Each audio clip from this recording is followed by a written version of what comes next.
Всем привет, друзья! У нас сегодня очередной обзор плагинов. В студии у нас Сергей Полянский. Привет, Серег. Здорово. И обозреваем мы плагин от компании ML Sound под названием CB4 Baseford. Поехали.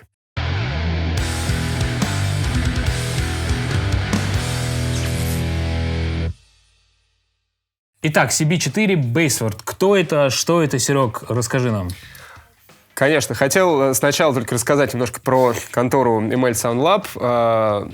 Такая относительно новая контора. Сделал ее такой чувак, его зовут Мика Левгрен. Изначально он делал кэп-пэки для Fractal Audio, и у него это получалось очень хорошо. Он до сих пор этим занимается, насколько я знаю. И вот чувак развился до того, что стал делать свои плагины. И конкретно этот плагин он сделал в соавторстве вместе с Крисом Бейсфордом. Это очень известный канадский продюсер, который работал с такими группами и работает с такими группами, как Nickelback, Роб Зомби, Мотли Крю и другими очень известными артистами. Поэтому очень крутой чувак и, соответственно, очень интересный плагин. Скажи, пожалуйста, что он вообще эмулирует, под что какой-то, возможно, закос, чтобы люди знали. Вот мы видим здесь что-то очень знакомое. Да, его дизайн как бы нетривиально намекает нам на то, что это дизель VH4.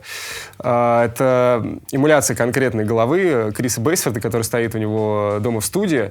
И помимо того, что он эмулирует эту голову, там есть еще и импульсы кабинетов, которые стоят там же. Скажи, Серег, ты вообще на дизелях играл, записывал, может быть, что-то сталкивался в своей Да, я сталкивался с дизелями, правда, не часто, они не самые частые гости в наших студиях, хотя это очень качественные бутиковые, считаются бутиковыми эти усилители, они очень ценятся, но так как они очень хрупкие, их очень мало кто использует в живой работе, поэтому в основном... Хрупкие в плане... ламп, ну да, из хрусталя горно сделаны. Они ломаются, и просто не очень рентабельно возить такой усилок, который аккуратными с дизелями. Который постоянно нужно чинить в дороге. Вот. А на студии они служат такой рабочей лошадкой, которая может давать очень качественный и крутой звук, как чистый, так и перегруженный. Вообще в самом продакшене, вот в работе я обычно сталкивался именно с кабинетами дизеля, импульсами дизеля очень часто используются именно наряду с месой и так далее. Ну да. Но в основном обычно я ими не очень пользовался, и сейчас будет интересно послушать, как звучит, подвигать, покрутить. Хотя, кстати, по поводу импульсов. Импульсы, по-моему, здесь не дизелевские, а как раз у него стоит оверсайз меса. Ну, тут как у ML Sound около 5 заряжено. Сейчас посмотрим. Ну да. В общем, посмотрим.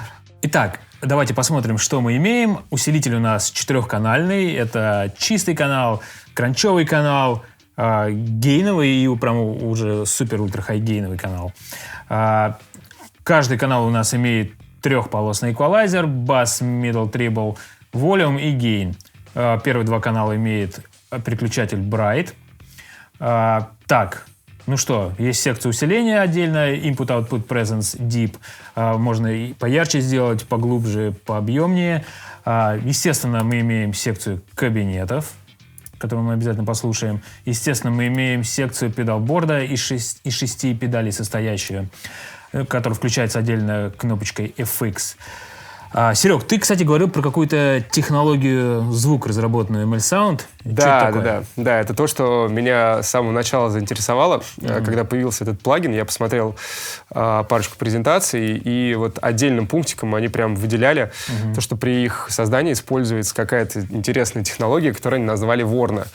С этим связана какая-то веселая финская история, которую я не помню, к сожалению, но если вам интересно, можете посмотреть.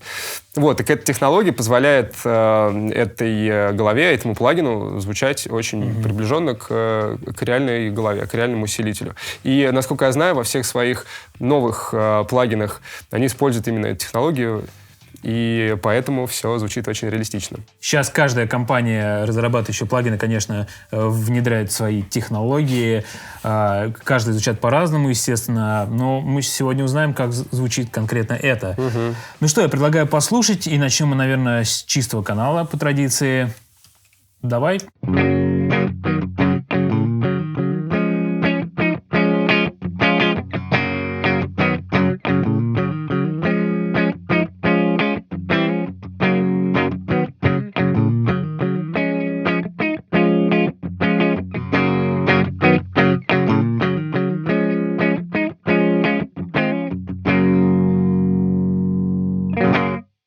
чистый звук без эффектов, как говорится, слушать не айс, так что давайте сразу включим педалборд, врубим реверок.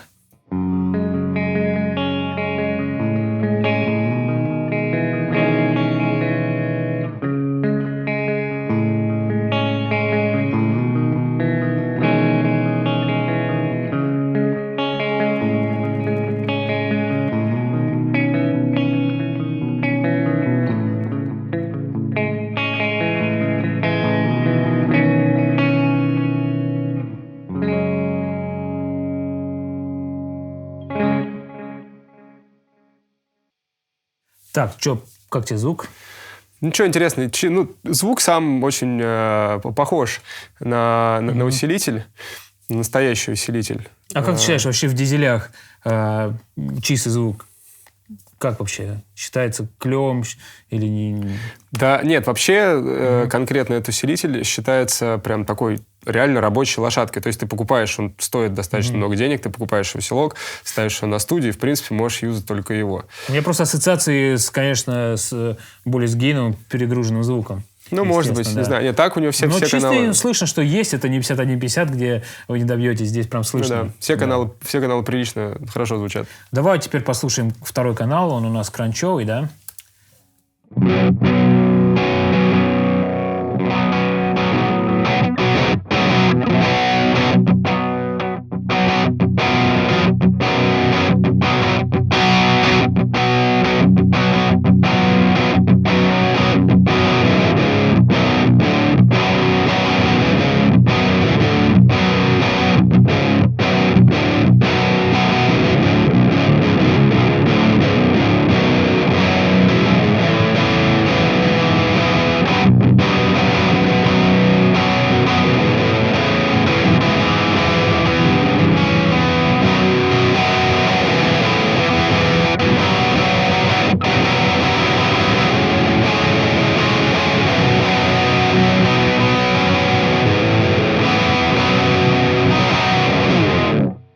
Я слегка его подогрел в конце грелочкой, чтобы послушать, как будет зерно себя вести. И довольно приятно, живенько так. Да. Хороший кранчевый звук. Мне нравится ощущение низа, прям как на реальной башке.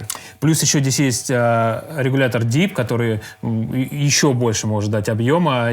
И в корреляции с самой ручкой баса этого канала может добиться очень приятного, теплого такого звучания. Ну да, и как всегда, главное не переборщить.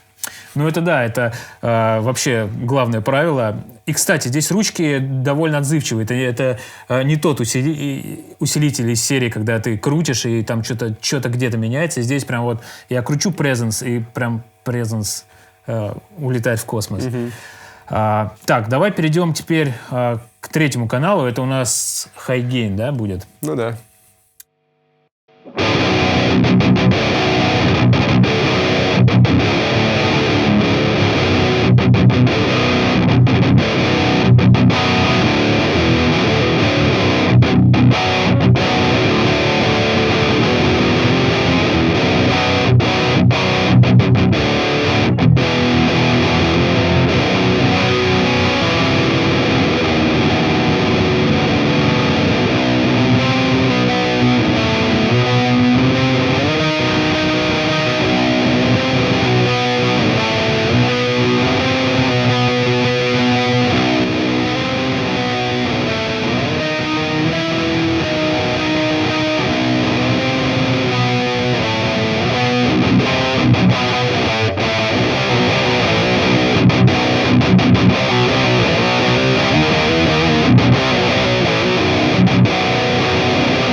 Ну, как тебе?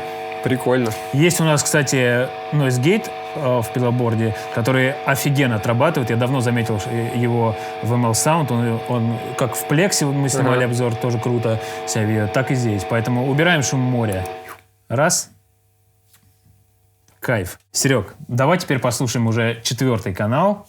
Это у нас High Gain, прям High Gain будет. Noise Gate и грелочку я оставлю включенными, так что послушаем, что получится. Поехали. Да.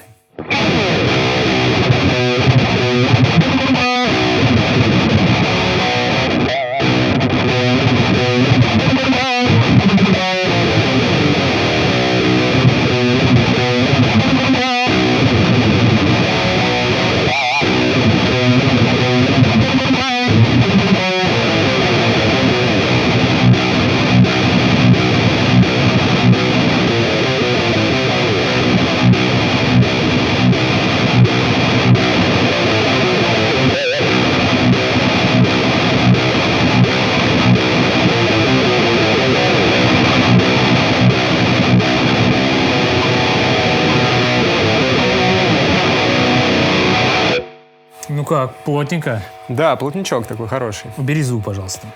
Ну вот. Давай попробуем какой-то соло-звук, потому что на этом хайгене, мне кажется, будет здорово звучать какой-то соляк. А я включу и ревер, и дилей, и наверх. Да, давай попробуем. Поехали. Послушаем, что это будет.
Ну что, Серега, как тебе соло-звук? Да, прикольный такой, Зак Вайлдовщины отдает из-за Хоруса. Хорус, да, прям мощнейший. Да, и, конечно, ручка микс, я, если честно, до конца никак не могу привыкнуть, потому что в таких мощных положениях это просто нереальное количество эффекта, особенно ревера, очень много, да. Да.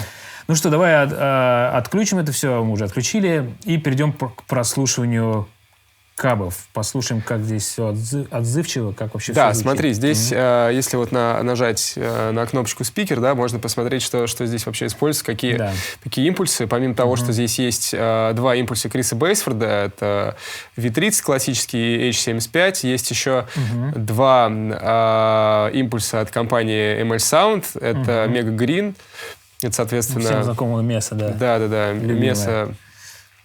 Greenback, и есть еще Mega OS, это тоже очень хороший месовский импульс. И что очень важно, можно загружать свои собственные импульсы, что реально очень круто и универсально. Да, и можно, кстати, еще забайпасить эту секцию, если вы используете какие-то сторонние плагины, которые проигрывают импульсы. Ну, просто, они в это окно включили эту историю. Микрофоны. Микрофоны у нас 57-й, леночный рибон, динамик, еще один рибон. Ну, в общем, все классическое. Да. Да. И у нас два импульса, возможно, смешивать их ручкой микс, тоже все по классике. Ну что, давай попробуем. Да.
По-моему, здорово.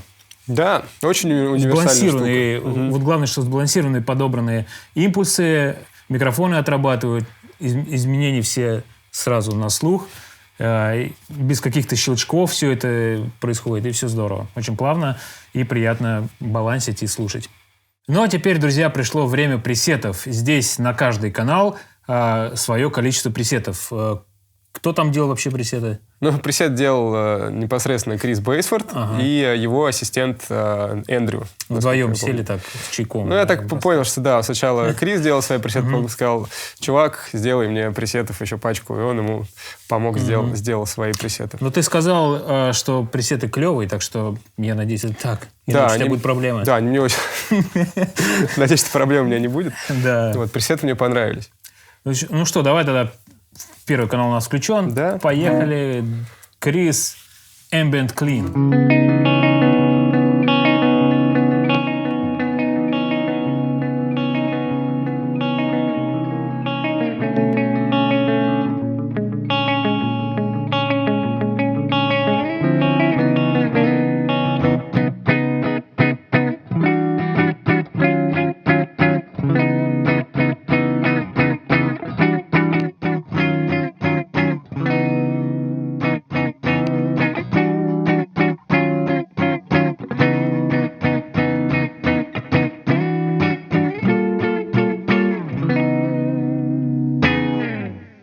Ну, чистый, правда, звучат здорово. То есть не продуманно посидели, поработали. Да, очень прикольно, что в названии пресетов еще чуваки указывают инструменты, на которых они их делают. Ну, иногда.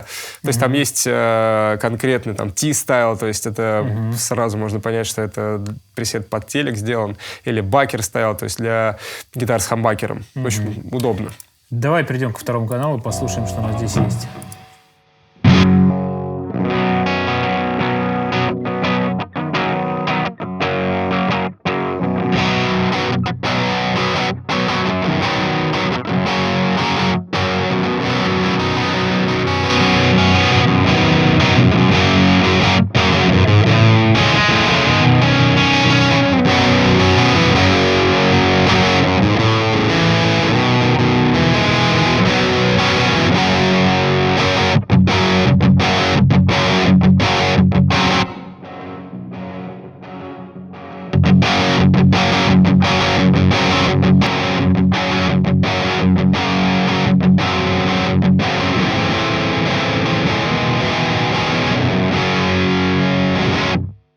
Да и кранч мне нравится. Блин, мне вообще все нравится. Да, прикольно. Особенно пресет, который вот этот down the hole. Да. Ну, он, наверное, для посылок это сделал. Ну, да. Давай посмотрим теперь третий канал.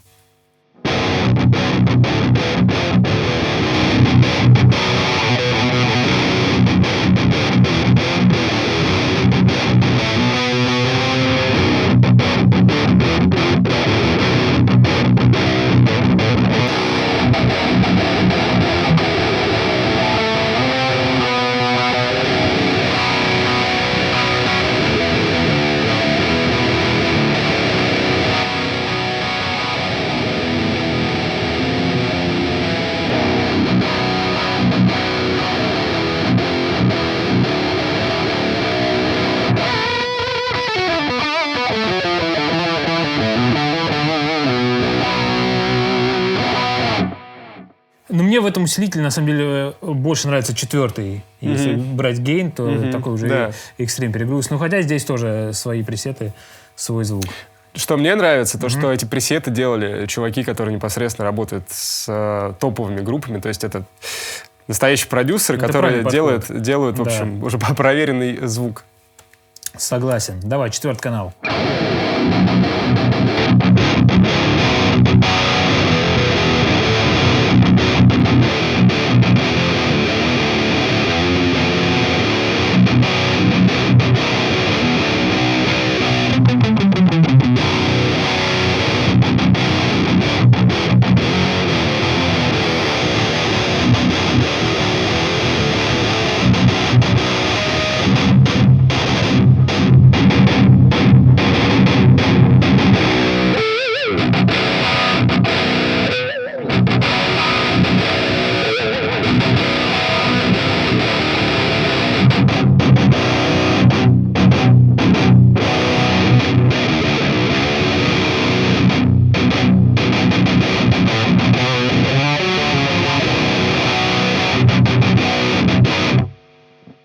Ну что, послушали мы пресеты. покрутили все, наверное, вообще все обозрели уже здесь, в этом усилителе, поэтому пора делать выводы. Ну, в общем, что ты сможешь сказать про звук? Мы уже, конечно, много наговорили всего про звук, но давай как-то все-таки подытожим. Не знаю, мне очень нравится усилитель, у него есть характер, у него есть мясо, и у него есть универсальность, что, на мой взгляд, самое главное. Вот. Возможно, кому-то этот усилитель, точнее, этот плагин пригодится прям в студийной работе. Кто-то нарулит прям свой конкретный классный звукан для своей первой демки, например, для своей первой записи. Потому что, на мой взгляд... Ну, спокойно можно с этим плагином это можно делать вообще без вопросов. Он реально работает, рабочий плагин. Он в меру простой, хотя здесь, конечно, полно ручек, много каналов, но все равно это интуитивно здорово воспринимается, и поэтому, открыв его, не будет такого эффекта, что куда тыкать, что. Ну да, и клево. В принципе, да, это plug-and-play история. Здесь звук уже есть, когда ты включаешь гитару, это круто. И клево, что он выглядит как настоящий усилок, то есть, в принципе, если есть возможность, такая даже можно сравнить настоящий усилитель с этим. Ну и да, от себя скажу, что я тоже слышу хорошо живость звука, это достаточно прикольно, это не супер вылизанный перегруз, который такой пластмассовый, процессорный. Здесь все-таки отзывчивость слышна, когда ты играешь, прям вот здорово. Молодцы, компания ML Sound порадовала CB4. Будем ждать от них новых историй. Да, можно посоветовать только дальнейшего развития новых прикольных плагинов. Друзья, пишите в комментариях, понравился ли вам этот плагин. Напишите, какие вы хотите другие плагины, чтобы мы обозрели в наших замечательных обзорах. Ставьте лайк, подписывайтесь на канал, не забывайте про колокольчик. Ну, ждем вас в следующих обзорах. Всем пока. Ты заглянул в нашу студию вновь. Сейчас прорвет и поедем. Этот мимо проходил просто, решил зайти, обозреть плагин. Подождите, сейчас надо войти в раш. В раш именно. Ух, сейчас будет. Давай.